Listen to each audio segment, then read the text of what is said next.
Hello and welcome to another episode of Virtual Legality. I'm your host, Richard Hoeg, managing member of the Hoeg Law business law firm of Northville, Michigan. And on your screen before you is a thumbnail from a YouTuber by the name of Totally Not Mark, which of course is where I got my own thumbnail name from, who has a problem. And that problem is that 150 of his anime criticism review videos, namely about Toei's Dragon Ball anime series, have been pulled down from YouTube by using the YouTube Content ID system, a system we've talked about before here in Virtual Legality, and which we're going to talk about again. But we're also hopefully going to be clearing up some misconceptions about how fair use, international law, international creation of copyrighted materials works. So please hang in there with us. Before we get into the specifics, though, I do want to remind folks this is a Patreon-supported channel. Every little bit of help helps support this channel and the conversations we have there. And a tier in that Patreon support is the ability to sponsor a channel per month. And today's sponsor is Nord. I want to give special thanks to Nord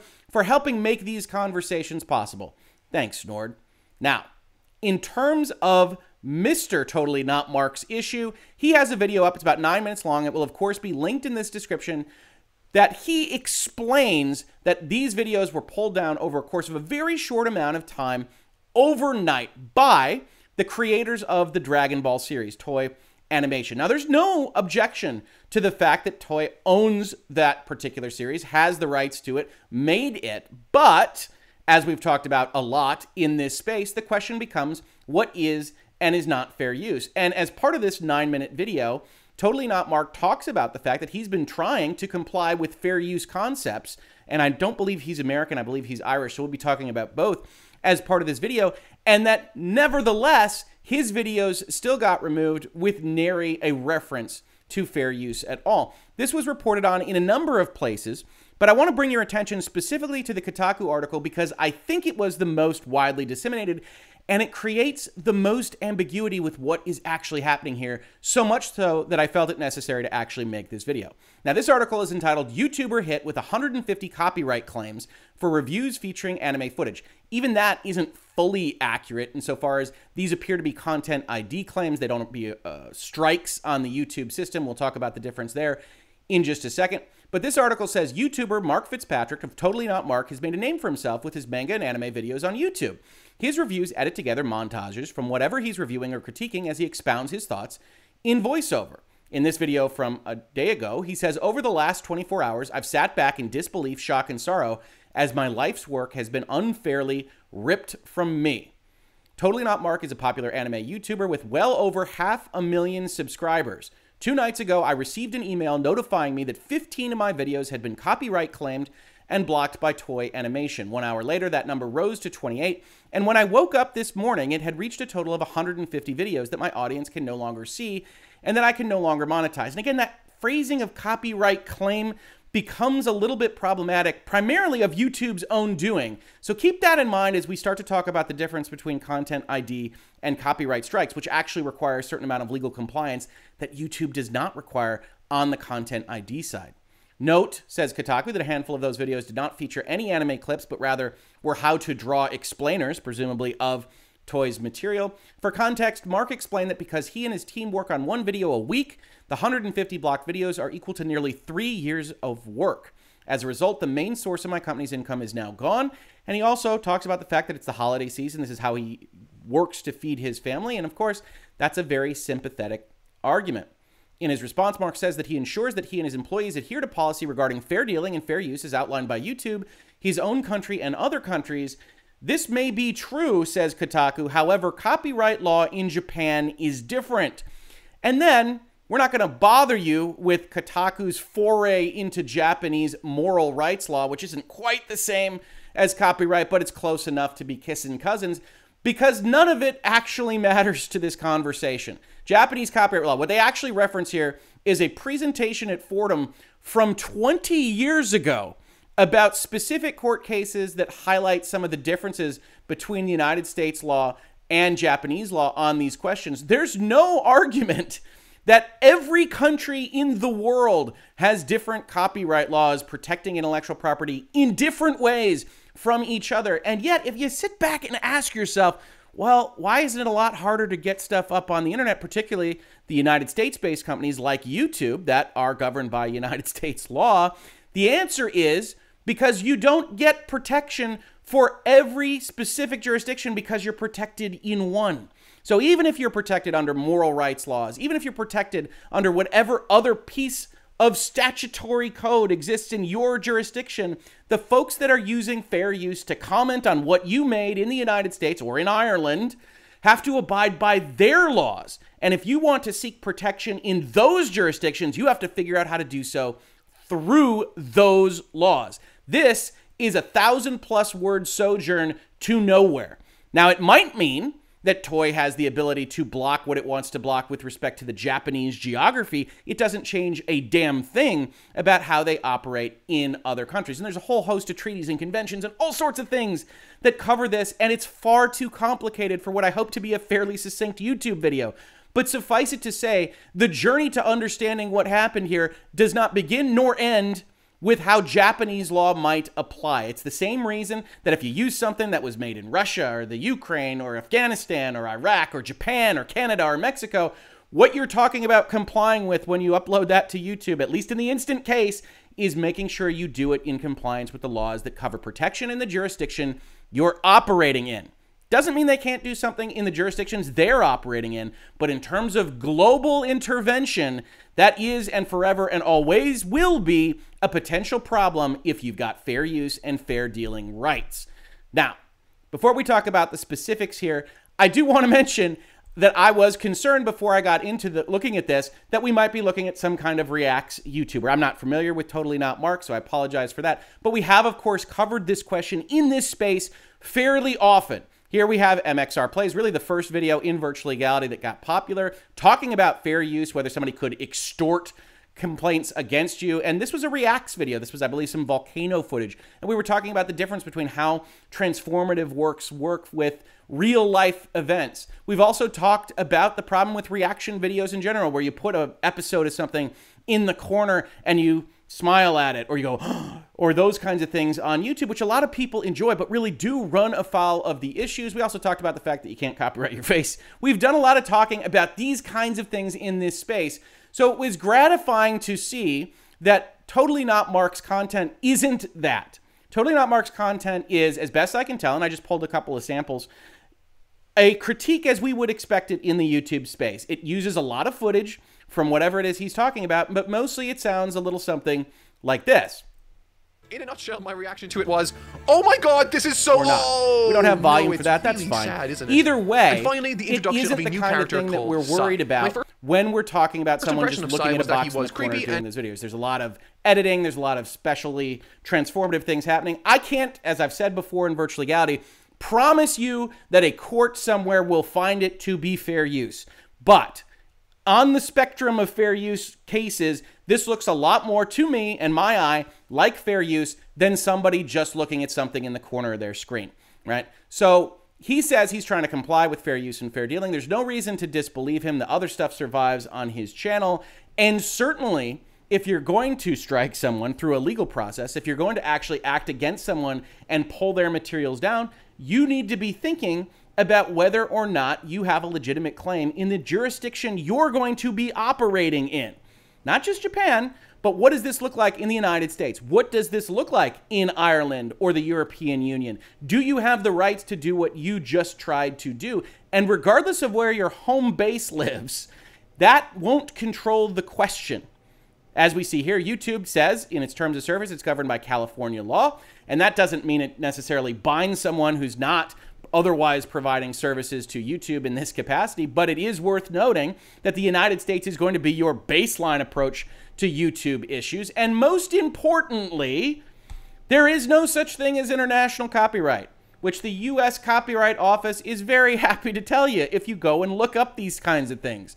There is no such thing as an international copyright, they say, that will automatically protect an author's writings throughout the world. Protection against unauthorized use in a particular country depends on what? Depends on the national laws of that country. So there are conventions. You might hear reference to BERN. You might hear reference to UCC or just general World Intellectual Property Organizations or even World Trade Organizations, depending on what you are looking up. And this is an enormously complicated area of law. So don't get lost in the weeds there. If you have an issue, as I say at the end of all my videos here in Virtual Legality, contact your own counsel. But it certainly isn't the case that I'm protected where I live means I can enforce my jurisdiction's laws on everybody across the globe. That is not the way. In fact, the U.S. Copyright Office here talks to folks about, hey, if you want your copyright of a U.S. work protected elsewhere, what do you have to worry about? It says if you seek copyright protection for your U.S. work in another country, it is important to determine the points of attachment under the country's copyright system. Will they protect you? And that's what those treaties and conventions are for. If possible, do this work before your work is published anywhere, because protection may depend on facts existing at the time that you publish. The scope of protection available in that country, the other jurisdiction, will then turn on the substantive provisions available under that country's law and practice. Keep in mind, some countries offer little or no copyright protection to foreign works. These are conversations that happen all the time with cross-border transactions, whether it's in my neck of the woods in mergers and acquisitions or just publishing a book that you wish to go out elsewhere. The internet creates problems for all of this, and copyright and intellectual property in general hasn't solved them. But what we do know is the fact that Japanese law might not allow for the use case that Totally Not Mark wants doesn't mean that that Japanese company can go and say he can't put it out anywhere in the world. That is not how this works. Now, if the reference to the national laws of that country makes you think of certain things, makes you think of things like fair use, you're on the right track. We've talked about it here. The United States allows for the fair use of a copyrighted work for purposes such as criticism, comment, reporting, teaching, etc. There'd be an analysis here if it came to it. Purpose and character of the use clearly seems to be criticism and commentary. Nature of the copyrighted work, fully fictional, built by Toei, so that makes sense to be protected. That's going to lean towards them. Amount and substantiality is something that really won't be adjudicated on this kind of topic. I will say, looking at the videos that Totally Not Mark makes, they are pretty much wholly the works of other folks, but they are rearranged. They are specifically edited to point out whatever it is he's discussing. I tend to think that that's probably transformative and you're getting into a place where he's going to be covered by fair use. Reasonable minds can differ there. You're always taking on a risk, but it certainly seems like something that needs to be contemplated. And as part of Totally Not Mark's video, he points out that these videos were getting struck within seconds and minutes of each other. Definitely not affording the copyright holder the ability to actually evaluate fair use in every instance, and definitely belying the fact that they didn't do so in this context. Similarly, if you're sitting back and saying, Rick, the United States might not apply. Sure, YouTube operates in the United States, but Totally Not Mark doesn't appear to be in the United States. And in fact, I don't know where Totally Not Mark lives. I always have a problem with like looking up addresses and seeing that. He's got an Irish accent. There are Irish references to him. He talks about fair dealing in the video itself. So we can look at what fair dealing is, as we have in the past on this channel, and we see that it's very similar to fair use. Fair dealing is a concept in common law jurisdictions like the UK, Ireland, Canada, Australia, New Zealand, India. In the US, the equivalent concept is known as fair use. Great. Fair dealing is not a right, but a defense to a charge of infringement, which confuses things a little bit in the United States. This is fine. Which in Ireland is permitted only for the following purposes. Research. No, probably not research. Private study. No. Criticism and review. All right. We got it. Fair dealing is defined as making use for a purpose and to an extent which will not unreasonably prejudice the interest of the owner of the copyright. And it may be helpful to consider the three-step test found in the Berne Convention, a pretty old convention, which states that the use must be a special case, not conflict with normal exploitation of the work, and not unreasonably prejudice the legitimate interests of the rights holder. That's useful. It's not actually governing the individual jurisdictions like Ireland, the UK, or elsewise. And so you get into this conversation. Okay, this certainly looks more like fair use than some of those reaction videos, certainly like other things that appear on YouTube. And we now know that Toei was striking these particular videos at a very rapid clip, clearly by automated processes, that didn't give any effect to fair dealing in Ireland or fair use in the United States, and nevertheless issued a global block on the use of those copyrights. Now, you might also say, Rick, we got them. Okay, that seems to be a big-time legal issue, and it is. But the Content ID system at YouTube is not a legal one. It looks a lot like the DMCA. It smells a lot like federal laws that you might be familiar with, either at the United States or other jurisdictional levels. It is not. It is something that YouTube wraps around its own service on a contractual basis, which means we're stuck in YouTube land, and it's also the reason that I called out YouTube in the thumbnail to this video and not Japan, not Kotaku, not anybody else. So first we have to understand the difference between a copyright takedown and a content ID claim, as told to us by YouTube itself. Owners can manage their copyright interests on YouTube either by issuing a copyright takedown or, if they have access to the content ID tool, by claiming a video and setting a policy to track it by collecting stats, monetize it by placing ads and collecting ad revenue, or block it by making it unavailable where? In some territories. Copyright takedowns. Copyright law requires sites like YouTube to process takedown requests and describes the process we must follow.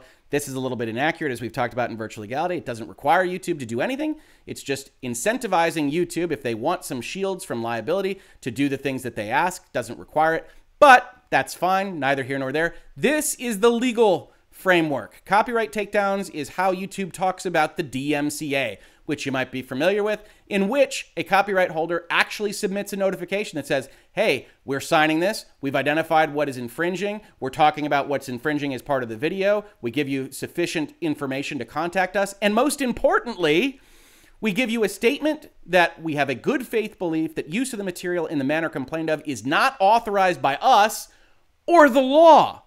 A statement that the information in the notification is accurate and under penalty of perjury that the complaining party is authorized to act on behalf of the owner of an exclusive right that is allegedly infringed. Effectively, the person submitting the notice has the rights to submit that notice, and that's protected under the statute here in the United States by a fairly toothless provision, but one that's in existence that says any person who knowingly, materially misrepresents under this section that it's infringing or that material or activity was removed or disabled by mistake or misidentification shall be liable for damages. Hey, did you lie in reporting about whether or not infringement is happening here? You could be liable for claiming that it's infringing by not taking into account fair use or fair dealing. That's the legal system. That requires statements under penalty of perjury, you actually having to sign and certify certain things. But we're not talking about that. Instead, we're talking about content ID, which YouTube describes as follows. Unlike takedowns, which are defined by law, content ID is a YouTube system that is made possible by deals made between YouTube and content partners who have uploaded material they own to our database. We're not dealing with laws anymore. We're dealing with YouTube and their salient wisdom over all things, which, if you're familiar with YouTube's salient wisdom over all things, creates a potential problem. And it's a problem we're seeing writ large with Totally Not Mark. Let's get into a little bit more of the process because we're going to take a trip down a labyrinth that you'll see the issues with almost immediately. What is a content ID claim? These claims are automatically generated, when an uploaded video matches another video or part of another video in our content ID system. Copyright owners can set content ID to block uploads that match a copyrighted work they own the rights to. They can also allow the claimed content to remain on YouTube with ads. In these cases, the advertising revenue goes to the copyright owners of the claimed content. Am I in trouble if my video has a content ID claim? Probably not. Content ID claims usually mean we found content on your YouTube channel that someone else owns. If copyright owners don't want their content reused, they can choose to block your video, which means people can't watch it, which is what's happening here. Now, note that YouTube makes an important statement here because this is an important part of the process. Your video could be blocked worldwide or just in certain countries or regions. Toei can 100% say Japanese law does not protect your use. Okay, we're going to block it in Japan.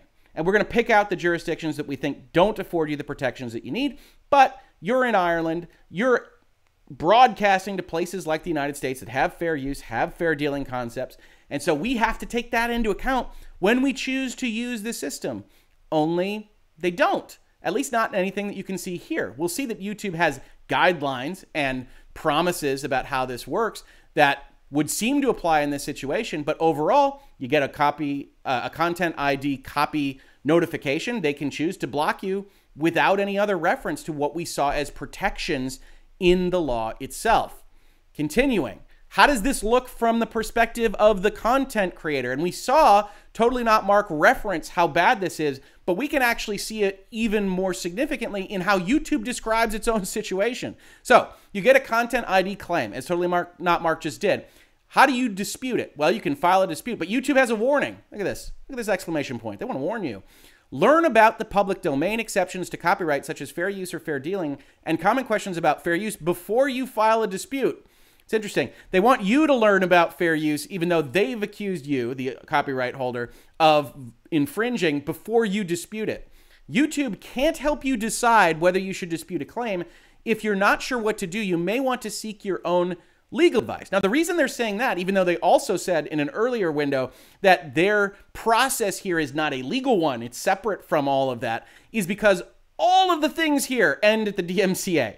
We'll see that. Everything ends at the DMCA, and they want to put this warning out in front of creators because if you don't know what you're doing and you wind up in front of the DMCA, that can cause real problems for you. Now, you want to dispute, so you go through these buttons, you hit dispute. After you submit your dispute, the copyright owner has 30 days to respond. Now, understand, the copyright holder can be absolutely crazy, can have no rights. I told you that there's a lot of substance used in respect of these videos from Totally Not Mark. I still think they are likely to fall on the fair use side of the spectrum, but I can't promise you that from any given court or judge or elsewise. You look at one of these things, it is a problem if a party can come in and claim infringement, can use a content ID system on an automated basis, not be responsible for its actions, and they get a 30-day window to not do anything while you try to dispute it. 30 days isn't where it ends, though, because while they're considering what to do, they can wait till the 30th day, then they can reinstate their claim. Then we move on from the dispute to the appeal, and then from the appeal, they get another 30 days to respond. So you might not have done anything wrong. And if it matches content ID-wise, regardless of fair use, regardless of fair dealing, they can hold up your video for 60 days. Now, we talk a lot about chilling effects here in this space in virtual legality. This is a massive, massive chilling effect. They have to offer no proof. They have to offer no attestation. They are not making claims under penalty of perjury. All that is preventing them from abusing this system is YouTube, and whether YouTube wants to police the way this system is used. And we'll see some threats and some threatening language from YouTube in a little bit, but YouTube is clearly right now abdicating, maybe not its responsibility, but its ethical obligation to protect the people that it is otherwise attracted to give value to its services by not arguing against abusive behavior using the system they created and which they say is policed by them. We'll see that in a second. Either way, you're 60 days later now, and the other side doesn't have to have any kind of reasonable claim because YouTube isn't evaluating it. And at the end of that period, then we start to get into actual legal action. At that point, they can request the immediate removal of your video. They can issue a copyright takedown request. They pop over to the legal side of this, and you'll get a copyright strike on your account. So YouTube is adding to the leverage here, right? Not only do they not have to make a legitimate complaint for 60 days and hold you up, they can then go to the DMCA, which admittedly is more potentially fraught for them because there's at least some bit of statutory code that says don't lie. And if they do that, YouTube's just going to put a copyright strike on. They're not evaluating it. They're not figuring it out. They're just putting a strike down. And if you're familiar with YouTube, you get 3 of those and you could lose your entire livelihood on the platform. This is the danger of working through a third-party platforms. If you're Totally Not Mark, if you've got years and years and years of stuff on this platform, probably you're evaluating whether or not you should at least be mirroring your content, if not creating a website of your own, if you've got that level of popularity. Next, YouTube says, but they can push that out for a couple of days, right? We've done the 60 days. We can give you another 7 days for you to decide to back off. If the copyright owner issues a scheduled copyright takedown request, you could cancel your appeal within 7 days. By canceling, you'll prevent the takedown and you won't get a copyright strike. And nothing would have been evaluated, adjudicated, or otherwise looked at because all the protection you get from this process, which you'd have to have a lawyer to even figure out what buttons to hit, is that YouTube promises to make sure they don't abuse things, right? They say, well, there's going to be qualifications for Content ID. It says copyright owners have to give evidence of the copyrighted content for which they control exclusive rights. Content ID will match reference content against every upload to YouTube. Copyright owners must have the exclusive rights to the material that's evaluated. Common examples of things that aren't exclusive is mashups, video gameplay, unlicensed music, music that was licensed without exclusivity, etc. And understand what this is talking about. Toei absolutely is the exclusive rights holder to Dragon Ball. Maybe. Do they hold all the license rights to the music in Dragon Ball? I don't know. There's often questions that arise with these kinds of things with video games, but they have to tell YouTube that we own every single right to this particular anime series. And chances are that they do for all practical purposes. And then they put that up in a database, and then YouTube matches it up all the time and then tells you when there's a content ID problem. And then you can manually block, you can manually push for problems with this if you're Toei, and you can tell them exactly what you want to do, which is what happened here. If a copyright owner is approved for content ID, they'll have to complete an agreement with YouTube. This agreement will explicitly state that only content with exclusive rights can be used for reference, and they'll need to give the geographic locations of exclusive ownership if not worldwide. Now, this doesn't actually protect the content creator as you might hope, because Toei is going to be the exclusive owner in Japan, and they're also the exclusive owner in the United States, but the laws that govern how their property can be used differ. So this qualification, even though it's big and long, and YouTube says, look at this if you're worried about how Content ID operates, it doesn't actually protect the content creator as you would hope. It doesn't require them to look at fair use, not explicitly in these kinds of contexts. And the only protection you start to get is from other descriptions that are buried in YouTube help. Here we have another description of Content ID in respect of the tools that a copyright holder can use. It says, if Content ID finds content that matches one of your works, you can choose actions to take, such as blocking, monetizing, and tracking. These actions can be specific to a country and region. For example, a video may be monetized in one and blocked or tracked in another. This is important. Toei can't go out there, according to YouTube, and say, well, our only choice was to block it everywhere, even if we only had the rights in Japan or elsewhere. That isn't the case. YouTube is at least telling the world they built a system that allowed you to click the buttons where you actually have the rights. And Toei simply didn't do that. And YouTube's aware that this presents an absolutely fraught risk for content creators. They have notes, and notes don't really rise to the level of legal obligations, but we can hope they're reflected in that quote-unquote agreement that they enter into, where YouTube says, even unintentional misuse of Content ID can have serious consequences for YouTube and creators. This looks terrible. YouTube says, Hoeg is making a video about us. How can we take that pressure? Don't do it. Content ID comes with complex controls that require ongoing management and an advanced understanding of copyright. These are not toys. You're dealing with people's livelihoods. You can't just go and click through block worldwide. You have to have an advanced understanding of copyright. And a lot of our people use third-party service providers because you can really screw up lives.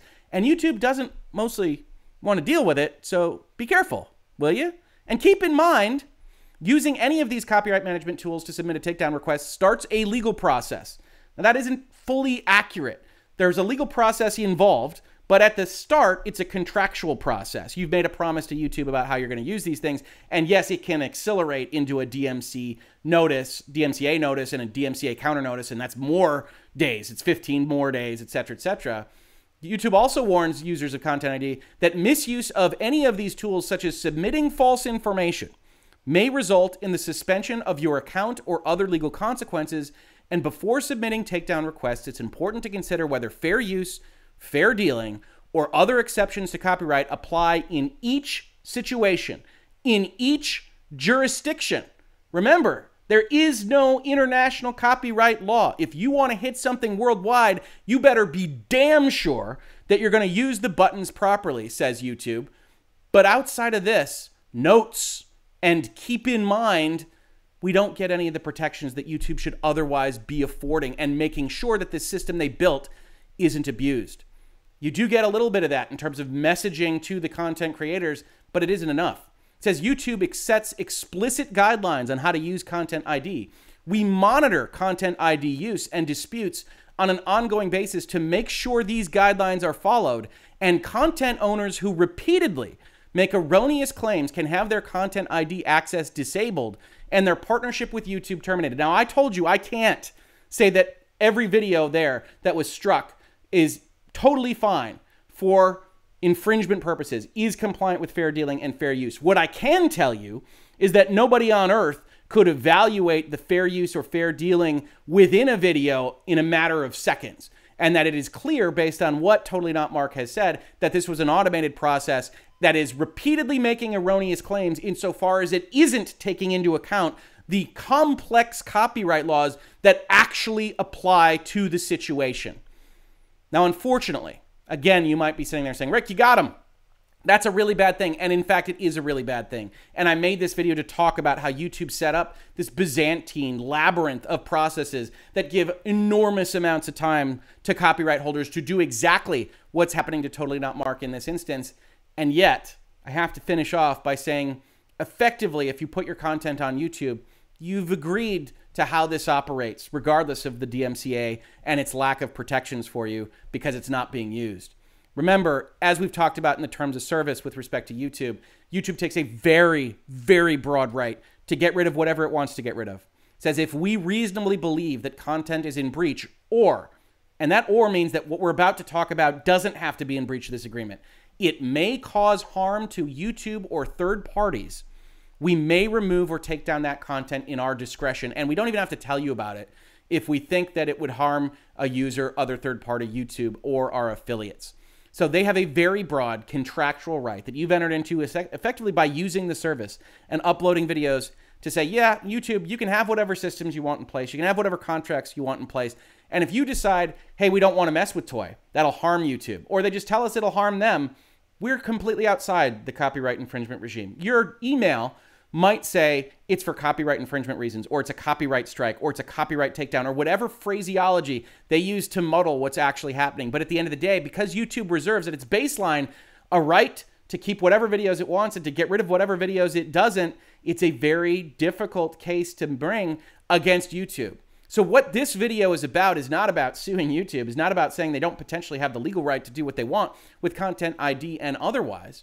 And I want to take an aside here to say, Content ID, I don't think is a bad idea on its own. In fact, I think it's very useful in a number of respects. I think the person that wants to make the music video using a popular song to elaborate on their love of, I don't know, Farscape is doing something that they want to do, potentially getting more subscribers for the other content they want. And Content ID allows the music company to go and get the royalties that are properly owed to them without anybody getting sued, anybody going to jail, anybody having to deal with anything.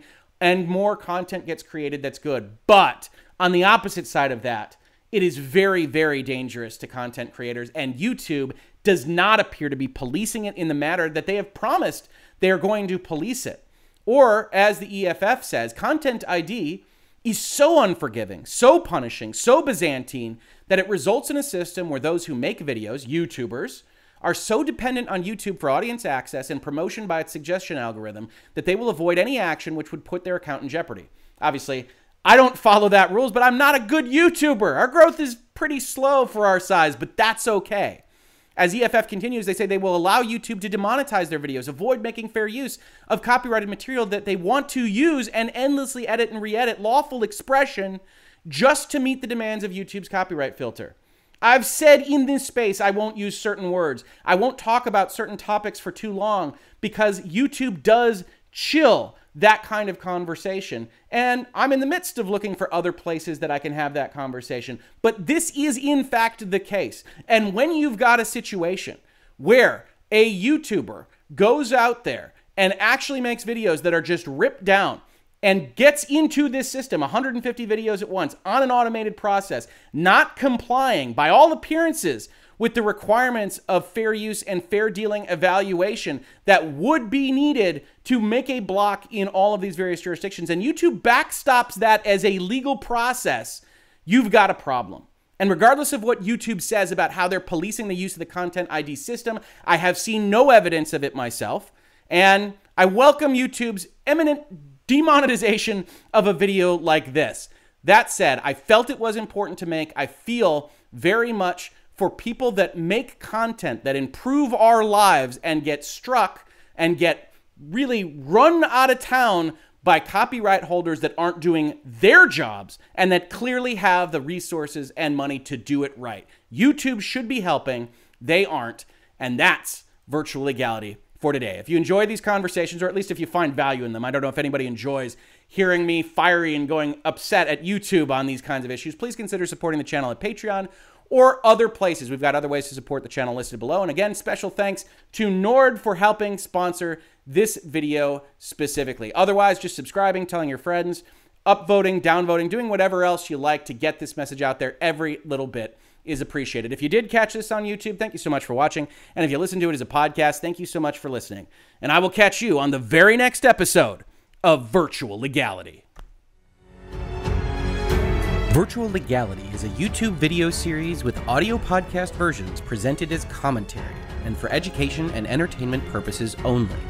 It does not constitute legal advice and does not create an attorney-client relationship. If you have legal questions about the topics discussed, please consult your own legal counsel.